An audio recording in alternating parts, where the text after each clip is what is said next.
J Squad. Let's go.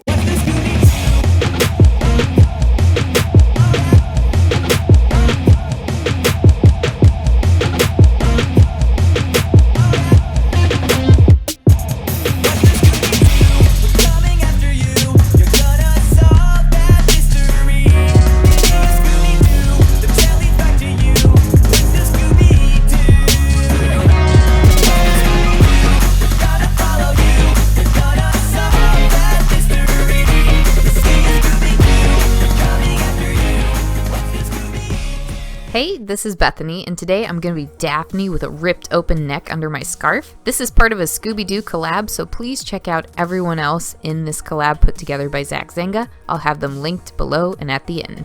Okay, first starting off with a clean, sad face, we are going to be priming and then putting a full coverage load of concealer and foundation on my face. I suppose I should tell you I'm starting with my MAC Studio Fix Fluid, my Maybelline circle eraser under the eyes, and then I'm going to go in with MAC Prolong Wear Concealer to touch things up a bit and make them more full coverage.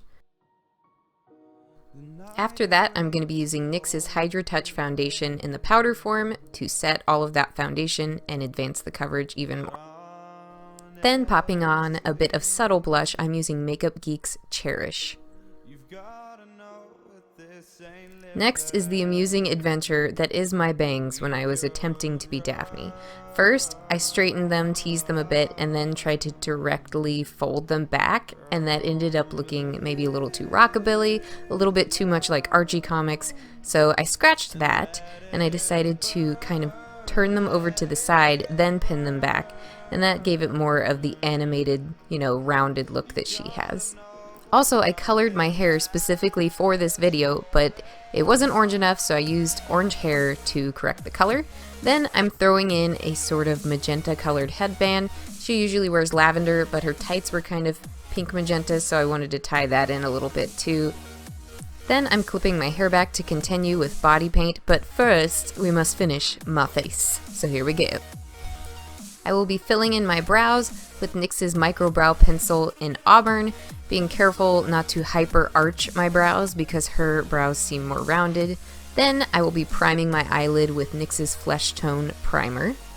After that, we're going to pop over to eyeshadows. I'm going to use a satiny cream color on my lid. Next, I will start laying down my transition shade using the Makeup Geek eyeshadow in Bake Sale, and then I'm going to make it deeper above my crease, on the outer edge, and on the upper edge near my eyebrow. This will give my eyelid a more prominent look once I really get deep in there, but you'll see once we do. Then taking the slightly darker, warmer shade in Tan Lines, I'm going to make that a little deeper as well in both areas. Just building it up and then blending it out with that original shade.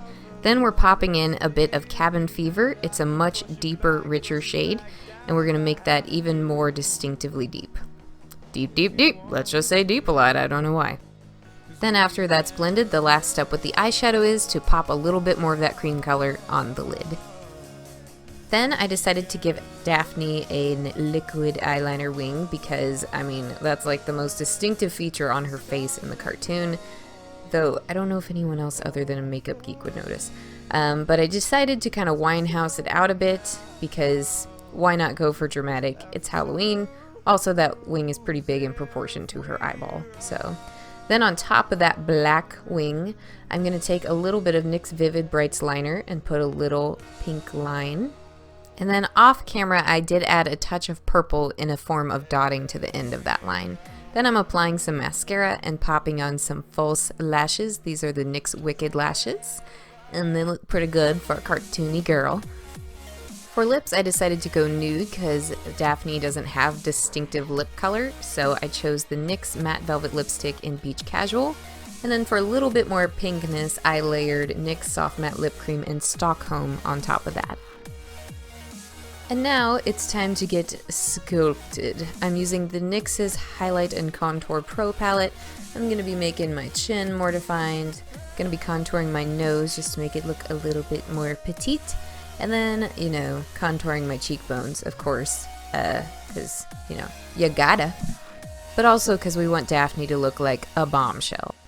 Then I'm going to be taking NYX's white slide-on liner, and I'm going to be mapping out the design on my neck, drawing in the bone vertebrae. I actually looked up a picture of this and kind of cartoonized it in my mind because I didn't want every little detail. And then I'm drawing the little jagged flaps of skin as they're kind of pulling towards the middle part of my neck.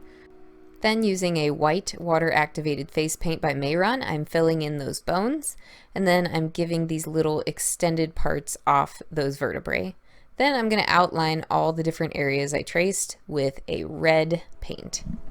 I'm also tracing the inner parts of the bone where they meet just to make it look a little bit more gory. And then once I have all that traced, I'm going to fill in these red areas that are sunken back where the rips in my neck are. I'm also going back with a small brush and making sure some lines are neater, and then swiping some lines inward on the bones to make sure they look more rounded.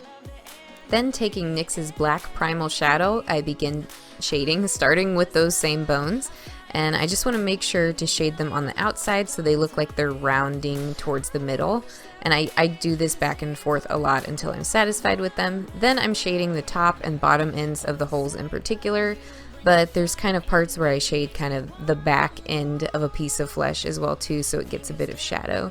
This look can be a little bit messy because it's gory, so it's kind of a play by ear thing to see what looks the most interesting to you. Then I kind of touch up places with red paint where I want to bring back some brightness. And then I take a small pencil brush to shade some smaller, tighter crevices where these little jagged lines are. I'm also taking a white water-activated paint and I'm highlighting some edges, and then using a black paint with a tiny brush to neaten some edges and make them more jagged. Though I'm not sure if neaten is even a word now that I think about it. But that's what I'm doing. Neatening.